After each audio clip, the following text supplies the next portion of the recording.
നമസ്കാരം. 2 ദിവസം കഴിയുമ്പോൾ ചരിത്രത്തിലേക്ക് ഒരു യാത്ര ആരംഭിക്കും. സെലികമിറ്ററി ആരംഭിക്കുന്നു.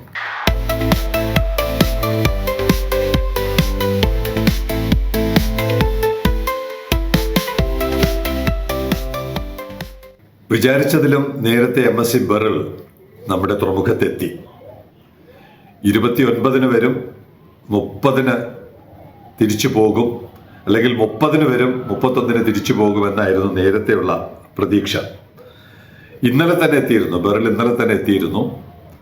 അതിനേക്കാൾ പ്രധാനം ആഫ്രിക്ക ചുറ്റാൽ ഒഴിവാക്കുകയാണ്. MScയുടെ പുതിയ തീരുമാനമനുസരിച്ച് 4-5 സർവീസുകൾ, അതിൽ ആദ്യത്തെ സർവീസ് ഇവിടുന്ന് അങ്ങോട്ട് കിഴക്കുന്ന് പടിഞ്ഞാറോട്ട് പോകുന്ന ആദ്യത്തെ സർവീസ് TRVയിൽ നിന്നാണ് ആരംഭിക്കുന്നത്. MSc ബെറിൽ ലാസ് പമാസിലോട്ട് പോകുന്നത് ചിലപ്പോൾ മാറും. അവർ അനൗൺസ് ചെയ്തില്ല, എന്നാലും ലാസ് പമാസ് ആയിരിക്കില്ല, ആദ്യം നേരെ വലൻസിയയിലായിരിക്കും. റെഡ് സീ, സുയസ് കടന്ന് നേരെ വലൻസിയ. പുതിയ റൂട്ട് അനുസരിച്ചിട്ടുള്ള ഡെസ്റ്റിനേഷൻ അല്ലെങ്കിൽ വിസിറ്റ് ചെയ്യുന്ന പോർട്ടുകളുടെ ഓർഡർ അതൊന്നും വന്നിട്ടില്ല. എന്തായാലും India Mediterranean Himalaya service west bound departing വിഴിഞ്ഞം ഓൺ 31/8/26. ആദ്യമായിട്ട് നമ്മുടെ ബഹുമാന്യനായ ഡോക്ടർ തോമസ് ഐസക് ചോദിച്ചല്ലോ, MScക്ക് ഷെയർ കൊടുത്താൽ എന്താണ് കേരളത്തിന് പ്രയോജനം. കേരളത്തിന് ആദ്യമായിട്ട് ഒരു അന്തർദേശീയ റൂട്ടിലോട്ട് കാർഗോ ആദ്യമായിട്ട് സുയസ് വഴി, റെഡ് സീ വഴി, സുയസ് വഴി ഡെസ്റ്റിനേഷനിലെത്തുന്ന ചരിത്രപരമായ ഒരു യാത്രയ്ക്ക് അനന്തപുരി സാക്ഷ്യം വഹിക്കുകയാണ്. ഇതാണ് ഒരു രാജ്യത്തിൻ്റെയും ഒരു സംസ്ഥാനത്തിൻ്റെയും ഒരു പ്രദേശത്തിൻ്റെയും ഒരു ജനതയുടെയും വളർച്ചയ്ക്ക് എങ്ങനെ പ്രവർത്തിക്കണം, എന്തൊക്കെ തീരുമാനങ്ങൾ എടുക്കണം എന്നുള്ളതിൻ്റെ സൂചനയാണ് MSc നമ്മുടെ തുറമുഖവുമായിട്ടുള്ള ബന്ധം.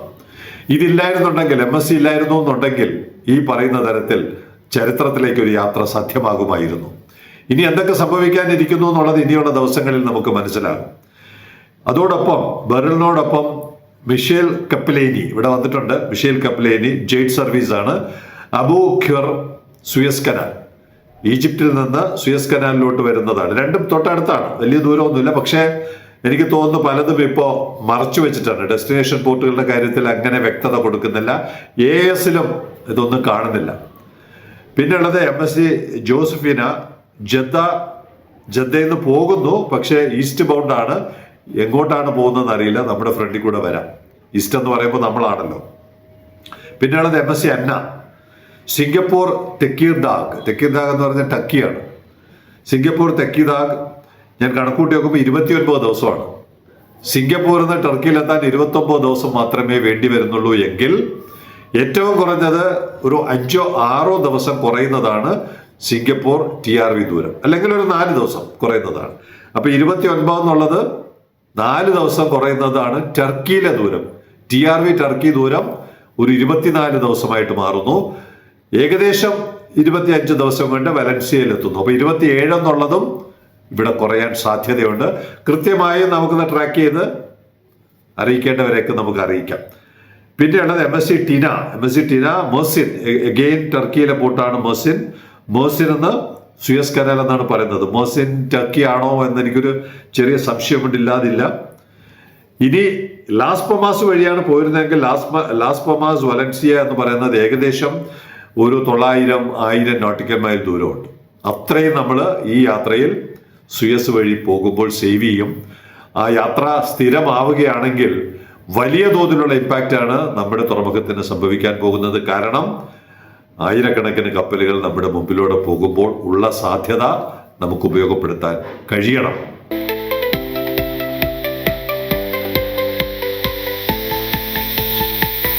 ഡോക്ടർ തോമസ് ഐസക് തുടർന്ന് വിമർശിക്കപ്പെട്ടുകൊണ്ടിരിക്കും ചരിത്രത്തിലുടനീളം. ഇവിടെ ഒരു കപ്പൽ കമ്പനിക്ക് എന്ത് പ്രാധാന്യമുണ്ടെന്ന് ഭരണാധികാരികൾ കാണിച്ചു തരികയാണ്.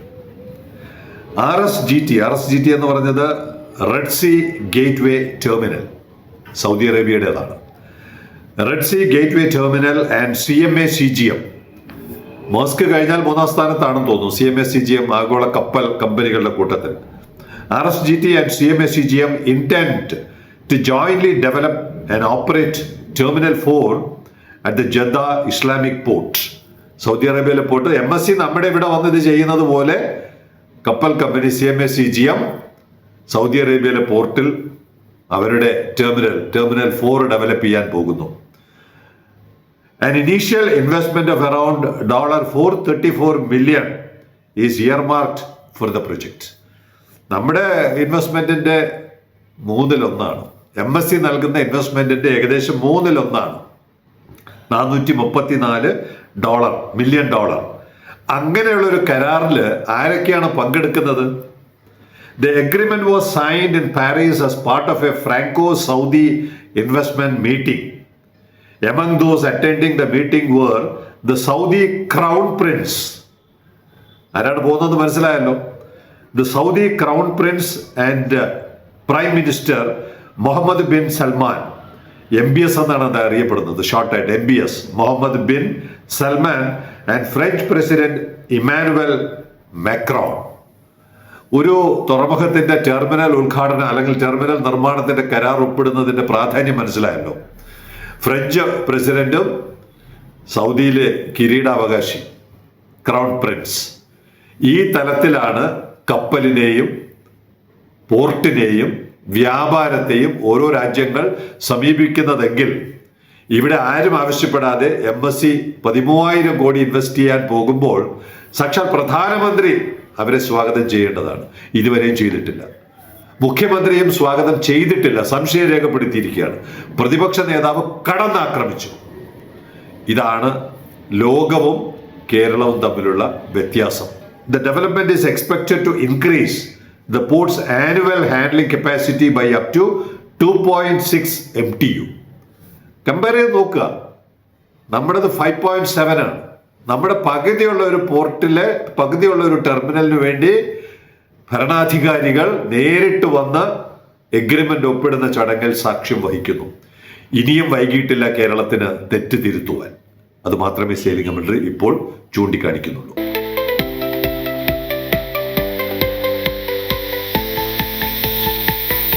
നമ്മൾ ഇന്നലെ ഡബിൾ സ്റ്റോക്ക് ട്രെയിനിനെ കുറിച്ചല്ലേ പറഞ്ഞത്.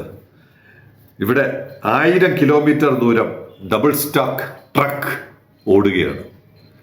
ഇങ്ങനെയൊക്കെ സമൂഹത്തിൽ മാറ്റമുണ്ട്. ഈ ഇൻഡസ്ട്രിയിൽ ഇത്തരത്തിലുള്ള മാറ്റങ്ങളൊക്കെ വരുമ്പോൾ അതിന് അനുകൂലമായി സമീപിച്ചില്ലെങ്കിൽ, അതിന് അനുകൂലമായ തീരുമാനങ്ങൾ എടുത്തില്ലെങ്കിൽ നമ്മൾ പുറന്തള്ളപ്പെടും, പുറമ്പോക്കിലായി പോകും. അതുകൊണ്ട് കേരളീയർക്ക് വലിയ മോഹങ്ങളുണ്ട്, ജനങ്ങൾക്ക് വലിയ മോഹങ്ങളുണ്ട്.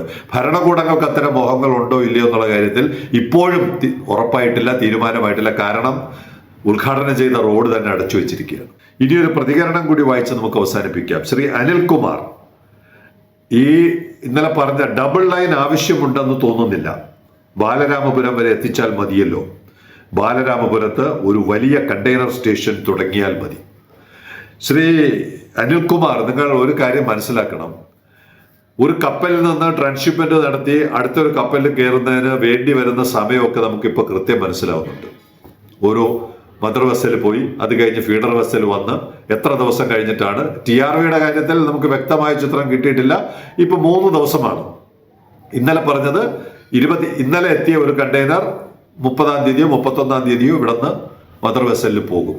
പക്ഷെ മറ്റു പോർട്ടുകളിൽ ആഴ്ചകളാണ്, 14, 15, 20 ദിവസങ്ങൾ എടുത്തുകൊണ്ടാണ് feeder vessel to mother vessel എന്ന് പറയുന്ന ആ ഗ്യാപ്പ് വരുന്നത്. അതുപോലെ റെയിൽവേയിലും ഇവിടുന്ന് പോർട്ടിൽ നിന്ന് കയറ്റി ഒരു ട്രെയിൻ കൊണ്ട് ബാലരാമപുരത്ത് ഇറക്കി വെച്ചാൽ അടുത്ത ട്രെയിൻ വന്ന് കയറി പോകണമെങ്കിൽ ഇതുപോലുള്ള കാലതാമസം ഉണ്ടാകും. അതുകൊണ്ട് അങ്ങനെ ചെയ്യേണ്ട, കാലതാമസം എടുത്ത് പോകേണ്ട കണ്ടെയ്നറുകൾ അങ്ങനെ പോട്ടെ. പക്ഷെ അത്യാവശ്യമായി പോകേണ്ട ഒരു ട്രെയിൻ പോർട്ടിൽ നിന്ന് നേരെ ഡെസ്റ്റിനേഷനിലോട്ട് പോകണം. ബാംഗ്ലൂരോ തെലങ്കാനയിലോ ആന്ധ്രാപ്രദേശിലോ എവിടെയാണെന്ന് വെച്ചാൽ നേരിട്ട് പോകണം. അങ്ങനെയുള്ള ആവശ്യങ്ങൾ തീർച്ചയായിട്ടും വരുമെന്നുള്ള കാര്യത്തിൽ യാതൊരു സംശയവുമില്ല. കാരണം ബാംഗ്ലൂർ ICDയിൽ നിന്ന് 3 ട്രെയിനാണ് ഡെയിലി പുറപ്പെടുന്നത്.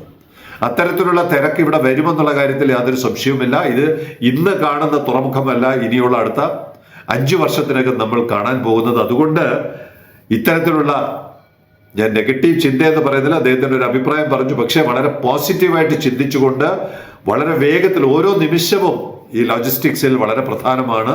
അതിനുള്ള അടിസ്ഥാന സൗകര്യങ്ങൾ ഇട്ടാൽ ഭാവിയിൽ നമുക്ക് ബുദ്ധിമുട്ടേണ്ടി വരില്ല. ഇപ്പൊ തന്നെ കണ്ടില്ലേ, തുറന്ന ഗേറ്റ് അടച്ചു വെച്ചിരിക്കുന്ന ഒരു സാഹചര്യം. അതുകൊണ്ട് അതിന്റെ സൂചന എന്താണ്?